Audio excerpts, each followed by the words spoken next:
This is about how much do you care about the other person and how much do you care about the health of that relationship to actually work together and fix it. A lot of people think, "Oh, I'll just ignore the problem. I'll just pretend like it didn't happen," or, "Oh, you know what? Like whatever. We'll just make up and it'll be fine. We won't talk about it." How's that working for you? But if you put the right glue in, if you put that right effort in, you can actually end up with something even more beautiful than you started out with. Hey guys, what is up? It's your girl Stephanie, aka the Limitless Babe, reminding you today and every day that you are limitless. So today is a topic that I have been extremely excited to make. Today we're going to talk about repair work in relationships. Now, when I speak about relationships, I don't just mean romantic relationships. This topic is very important for romantic relationships, friendships, familial relationships, i.e., parent-child, siblings, cousins, whatever family dynamic you may have, okay? What else? Work relationships. So this just involves any type of relationship that you experience in your life where it's between you and another person, okay? So for demonstration purposes, I want us to imagine this bowl is the relationship. Okay. This bowl is the union, the partnership between you and whoever else you are dealing with. Again, remember, this does not only have to be romantic relationships. This is just speaking about any type of dynamic that you have with someone else. Okay. So again, this bowl, remember this is what a healthy relationship looks like. A nice, solid, foundational bowl that you can pour things into, right? Okay. Now, bear with me. I really wanted to take a second bowl and break it.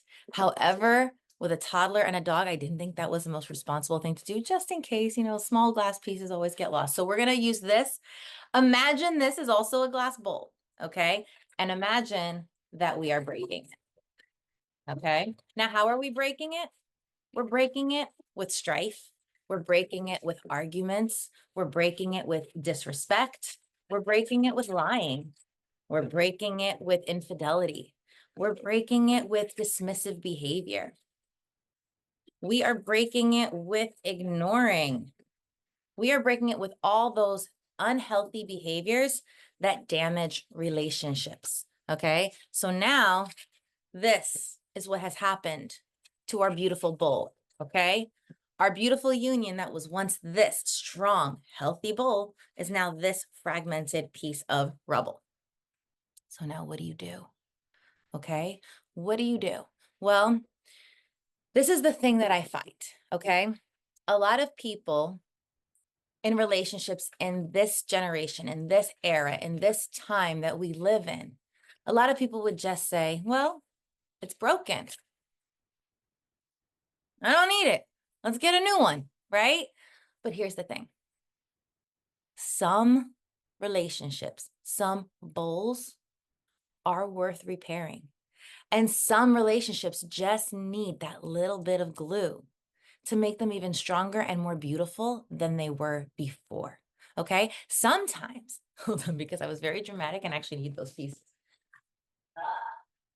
Okay. So sometimes, believe it or not, those issues that tear us apart are actually intended to help us grow, to help us become stronger versions of ourselves and also stronger versions of the unit that we were in, that we desire to be in. Now, granted, full disclosure, this is not in every case. There are some relationships that need to be dissolved, that need to be thrown away. However, there are some that are worth saving. And if you believe that you are in one or that you have one, listen to what I have to say.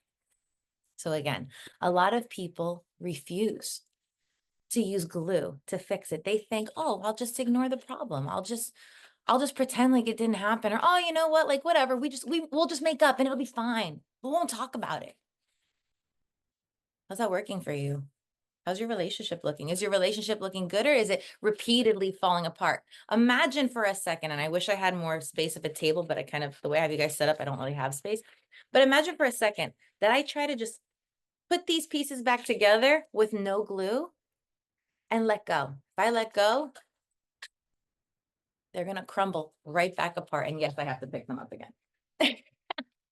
So if we don't use glue or any type of adhesive to put these pieces back together, it's never going to stay together. It's never going to get stronger than it was. It's never going to be better.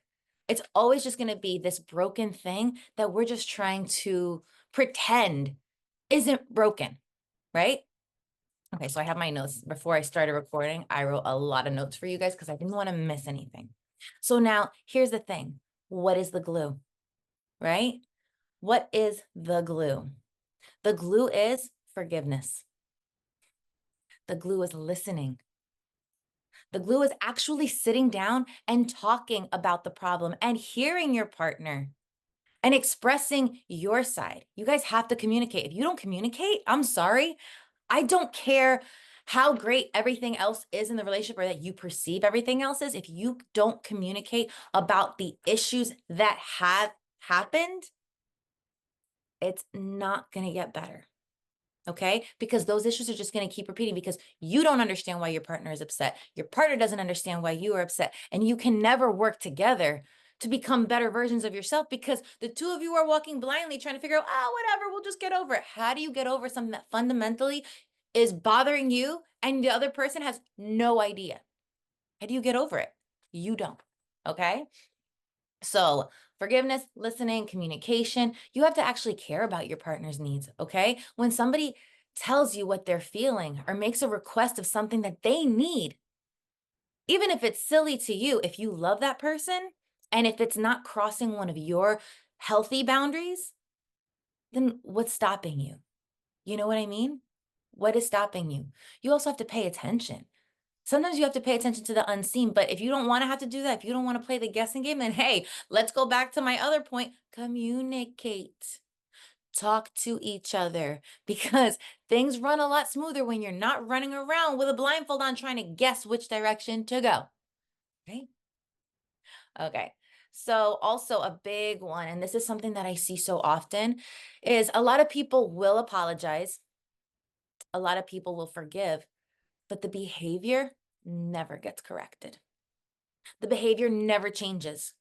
So now, if you're saying you're sorry for something, but you keep doing it, you're not really sorry. You're just trying to get what you want. You're manipulating the situation, whether or not you understand that.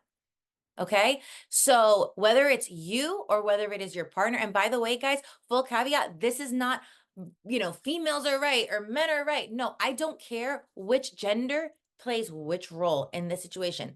This is just talking. And again, because this is not just about romantic relationships, it's about any type of relationship.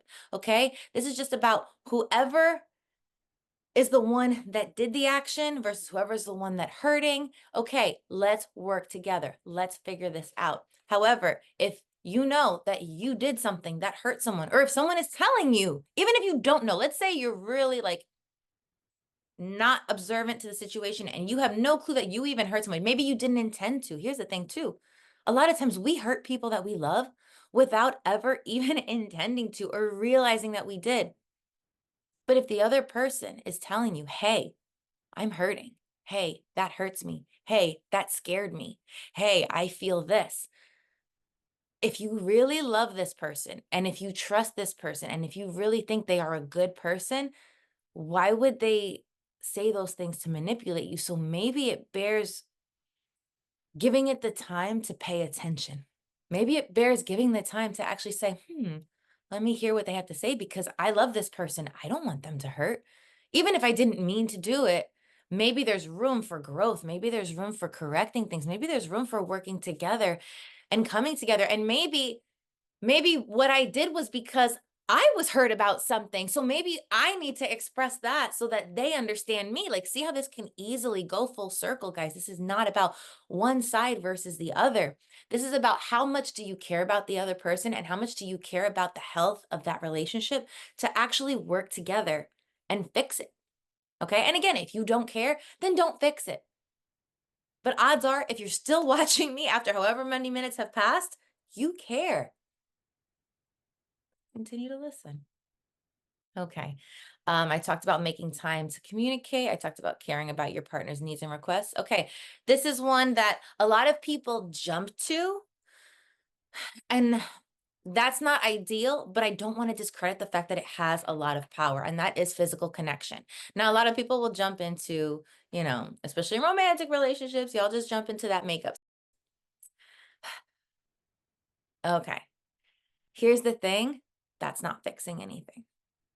Okay.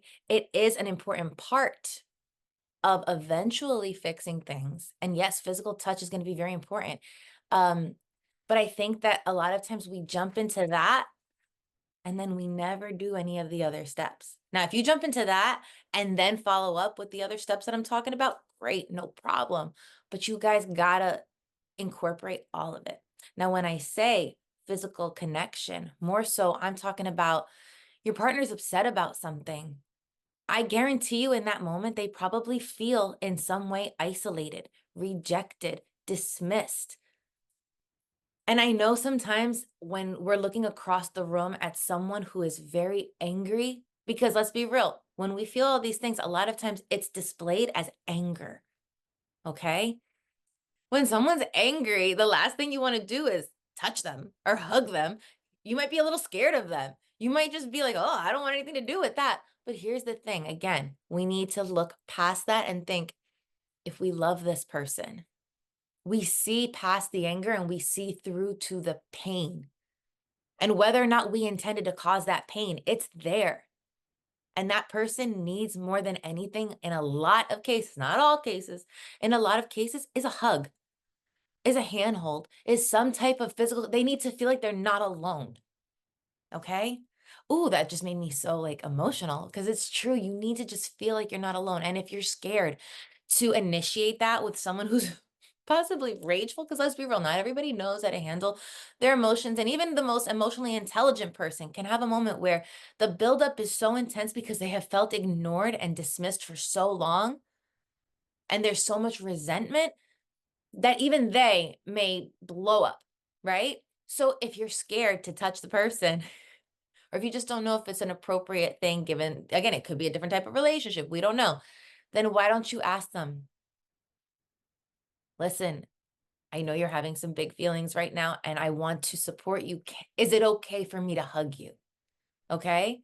And let them answer. Okay. And if they say yes, go for it. And I mean, you have no idea how powerful that is. And a lot of times, like I know for me, when people have done that for me, like I just release. Like that's when like, and I might like cry hysterically or just like, it's like you're dropping that wall and you're opening yourself up to actually being able to now move past the anger, move past the rage, and actually talk about what's really at the surface. So, physical connection is so extremely powerful in mending and gluing broken relationships.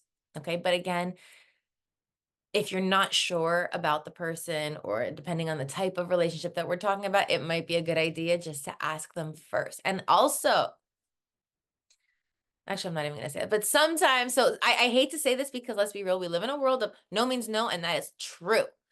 But sometimes there are those people that will push you away when really they want to pull you in closer. So if someone pushes you away, I would say maybe gently try one more time and see how that goes. And if it still goes bad, then just maybe leave it alone and express to them, listen, I want to support you. I want to be there for you. But I understand that as the receiver of that now the person who was rejected has rejected you, and now that feels terrible. So it's just, but again, when emotions are running high, people aren't always reacting at their best.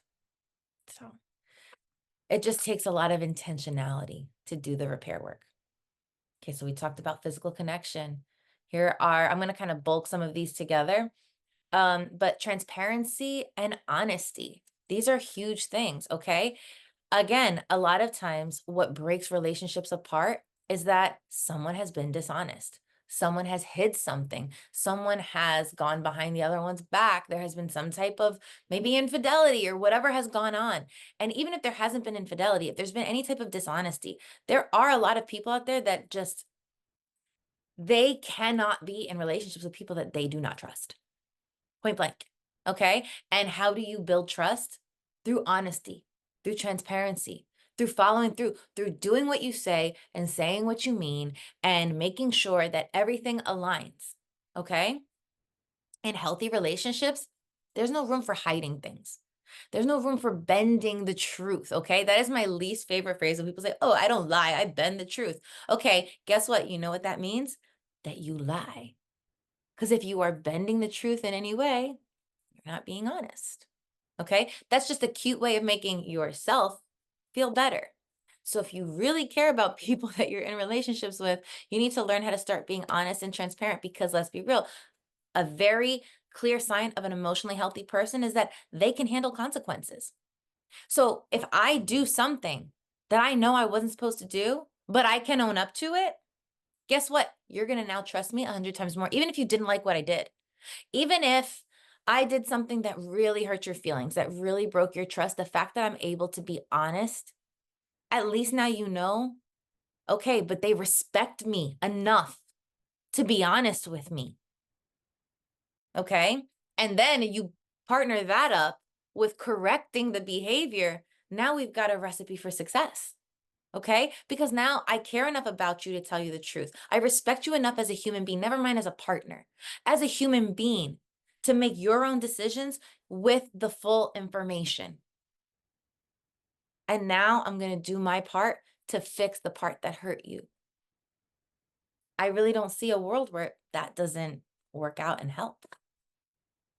Okay, and then we have vulnerability. This one is very hard for a lot of people. And I understand, especially if you've been hurt, especially if you've been through relationships where people used your vulnerability against you. I completely understand why this may be hard for you.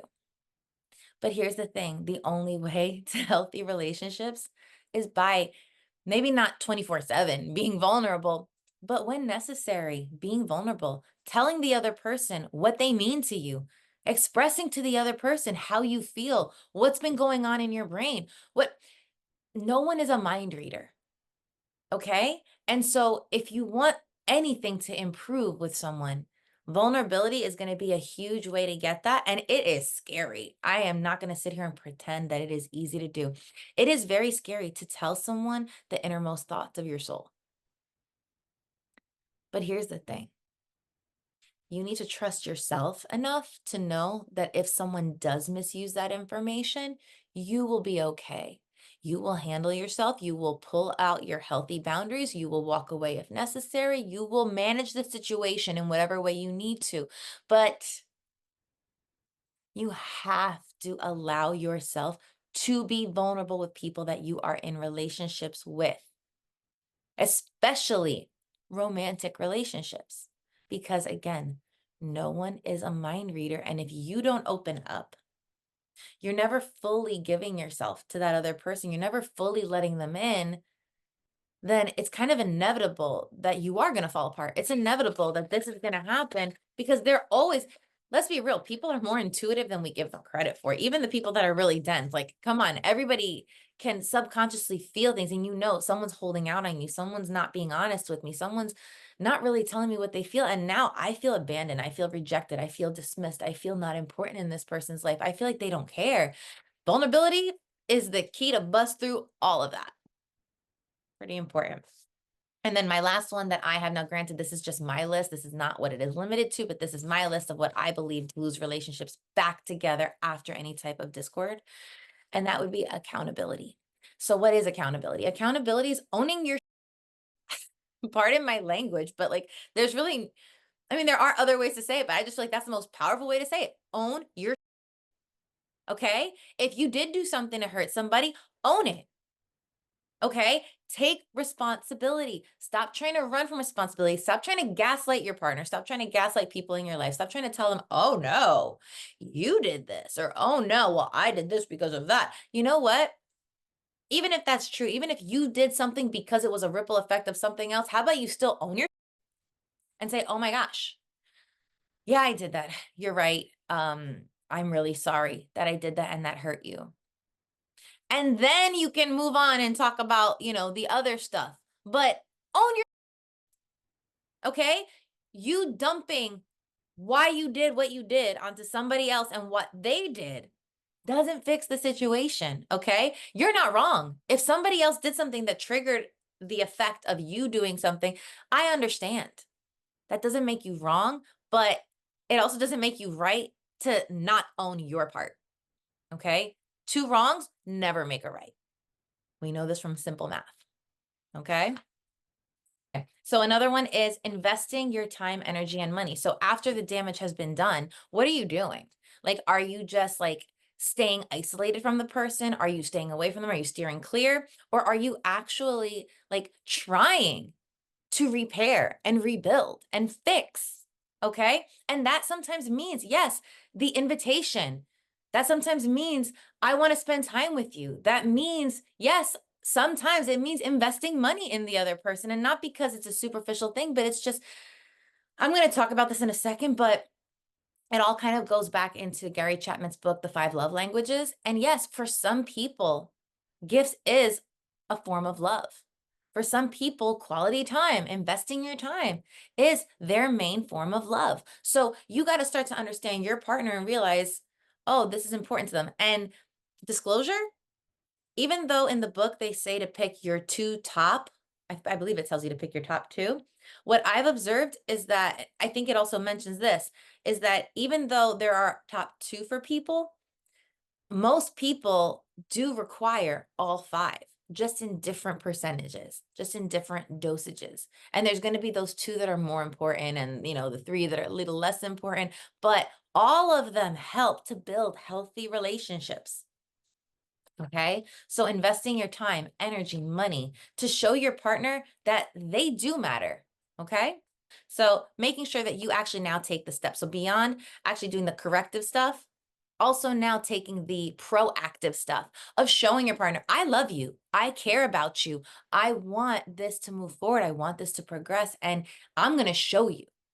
Okay. So those things are the things that if we can actually do those, yes, we can glue these pieces back together. And again, I want to remind you guys that yes, we live in a society that says if something doesn't work or if something is broken, throw it away and just get a new one. That's cool. But again, as I mentioned before, sometimes the most beautiful things are the things that we actually work through, work with, and grow from to become stronger, better unions. And a perfect example of this, which I love these, if you've ever seen, hold on, I wrote it down, the Japanese kintsugi bowls, I hope I'm saying it correctly, and I'm going to put a picture of them. Like, this is the prime example of something that has been broken, torn apart, and through the love and attention of being put back together with strong materials, with strong glue, glue, like we've been talking about, my list of the glue, okay?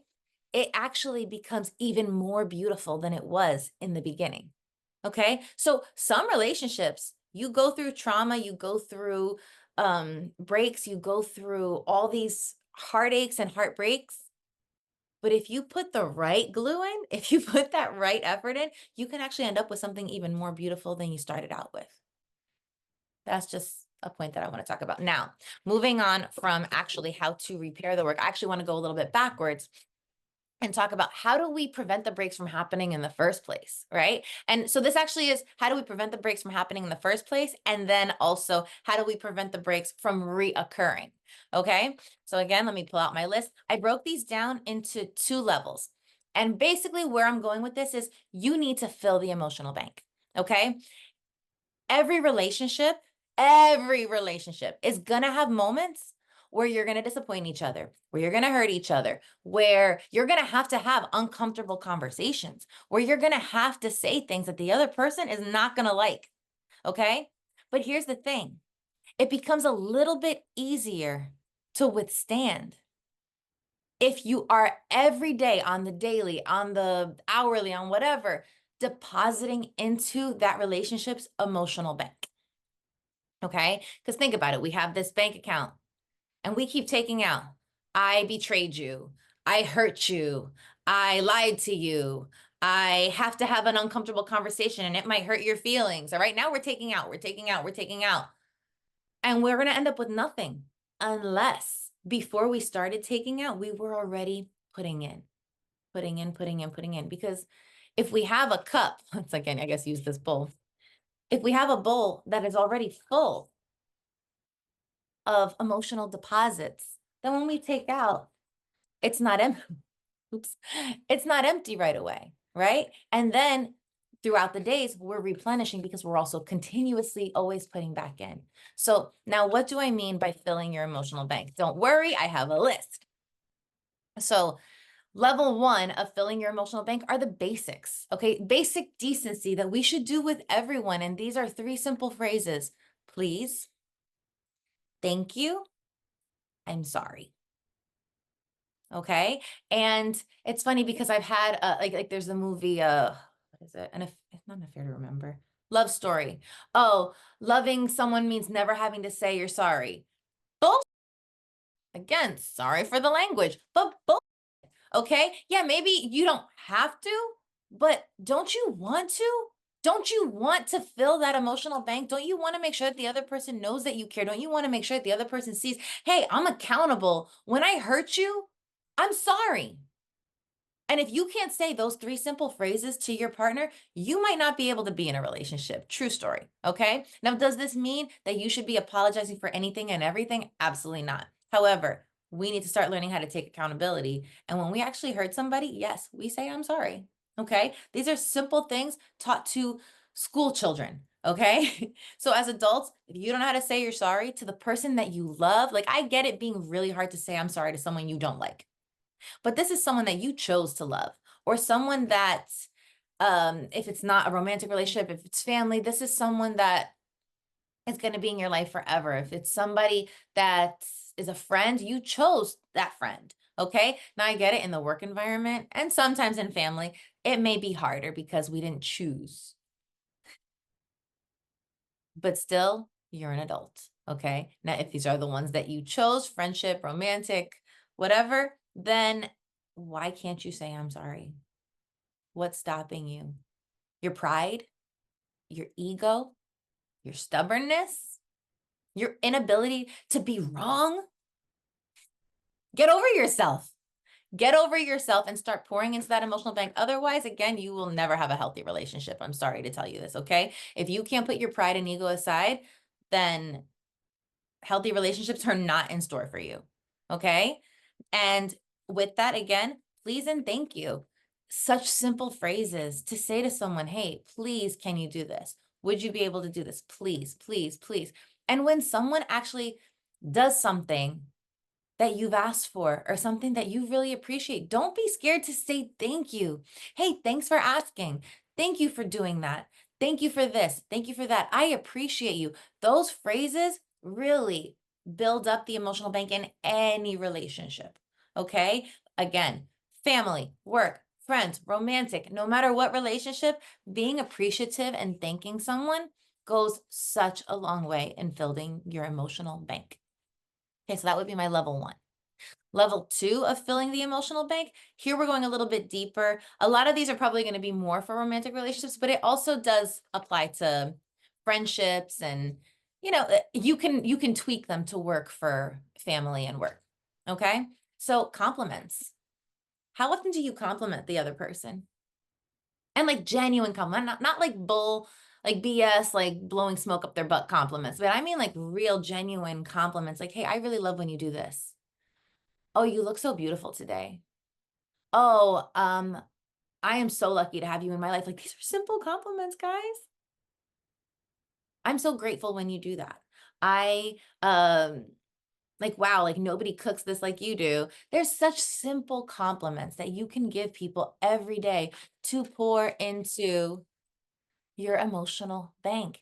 And the more that this stuff builds up, again, the easier it feels when things have to be taken out. Because like, okay, at least there's something to take from. When there's nothing to take from, that's when you hit the bottom. That's when things crack and break. Okay. So compliments, quality time. Are you actually spending time with this person? Do you make the time? Do you put time aside to actually see this person? Call this person, talk to this person. Are you actually putting in the time? Because if you're not, then again, there's nothing to pull from. All right. Appreciation, we talked about with the thank you, but let's take it even one step further, just really showing appreciation for everything. And this means actually being intentional to notice the things. So, like, let's just say you ask the person, listen, like, this would make me feel much better if you could do this. And then they do it. Oh my God, you don't know how much it means to me that you heard me. You don't know how much it means to me that you actually did what I asked. Thank you so much. That really warms my heart. Okay.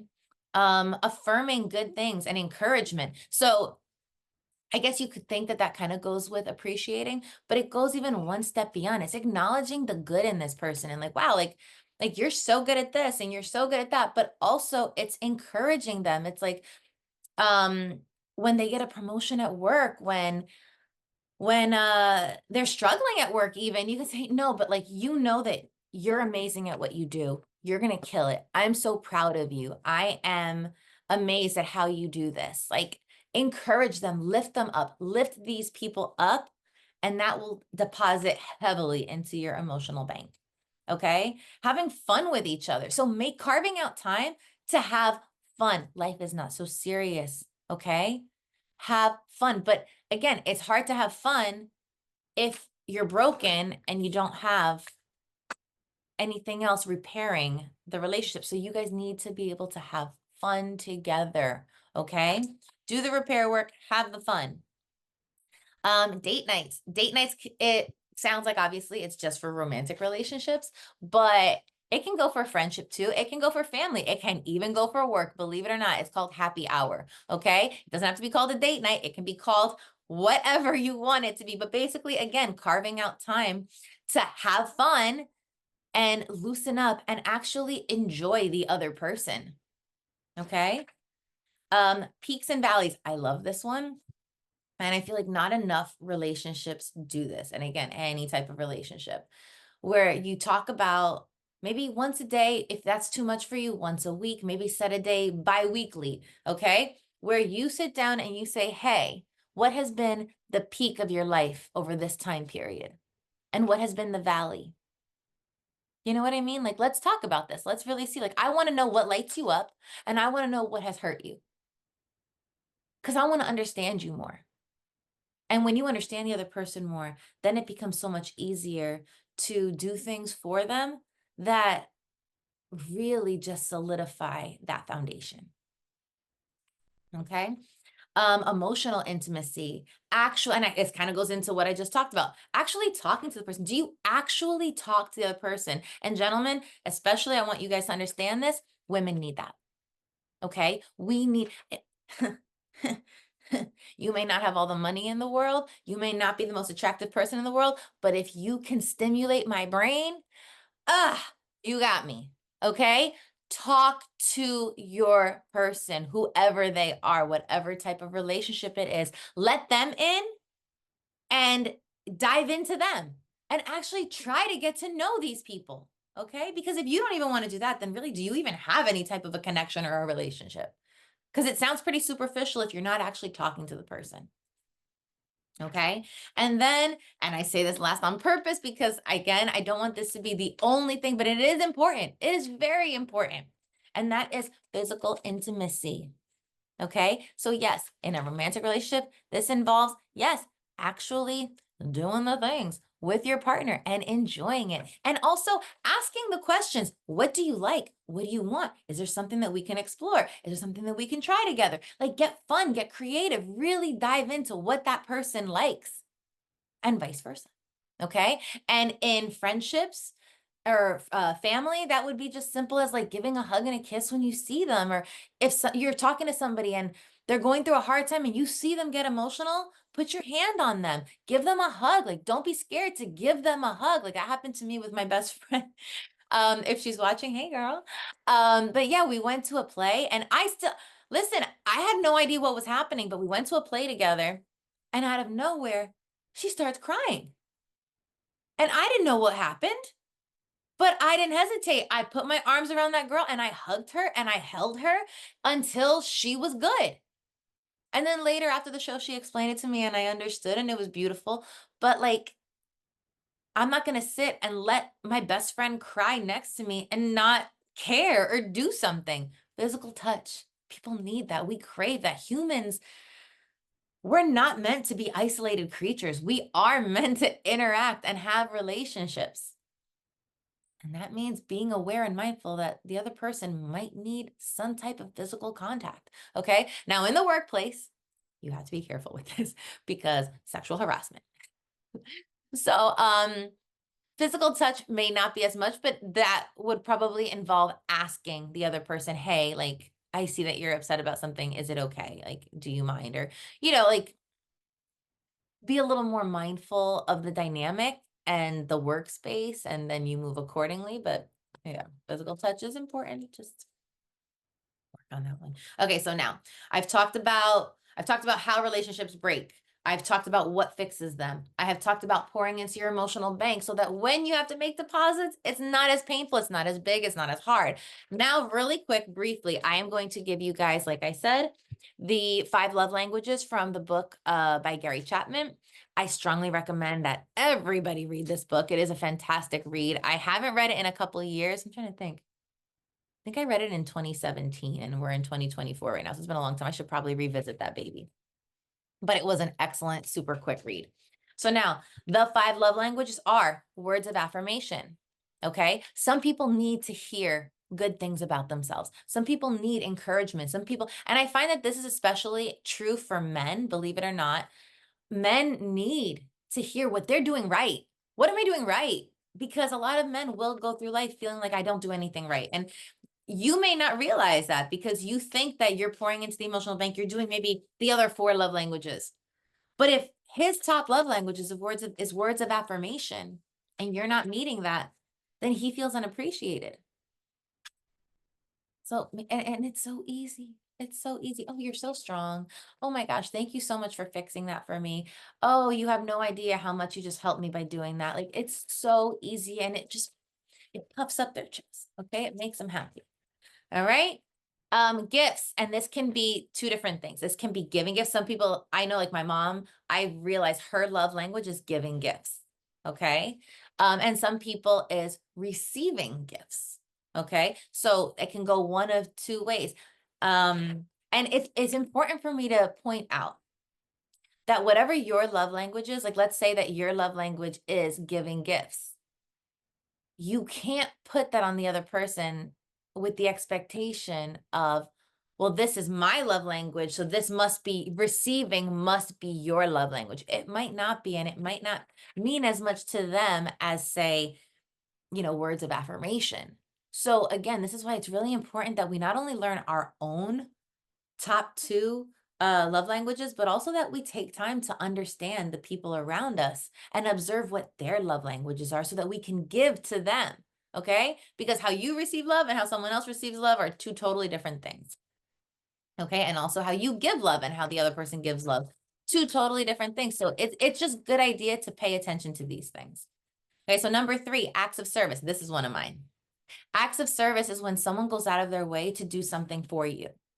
Okay. To me, that shows me tremendously that someone cares for me when they actually go out of their way to do something kind for me. That's a big one. Quality time, actually making the time to have that connection, to have that bond. Okay. To actually spend time with the other person. That is for some people, and some people need more than others. And is another one of my physical touch. Okay. So physical touch is very important. Okay. Physical touch, yes, it can be, sexual intimacy, but it can also just be as simple as just being hugged, as having your hand held, as just being physically close to someone. Okay. A lot of us need that and we don't realize, and I just talked about it before when I talked about the emotional bank, but you have no idea how many people need just that physical connection to feel like, okay, like you're there, someone's there. All right. So with that said, I think I'm going to wrap this one up. It's longer than I expected, but I hope that you found this helpful. I hope that you took something away, and I hope that you take my tips to repair your bowl, to repair your foundation, and to make it stronger than it was ever before. And if you do, and if you see success in your relationships, please don't hesitate to drop me a comment. In fact, regardless, Drop me a comment, drop me a heart, drop me a like, drop me something, okay? Hit that like button. Don't forget to subscribe to this channel. Don't forget to hit that bell for notifications. And as always, I am so grateful for you. Thank you for being here. You are amazing. I love you guys so much and stay limitless.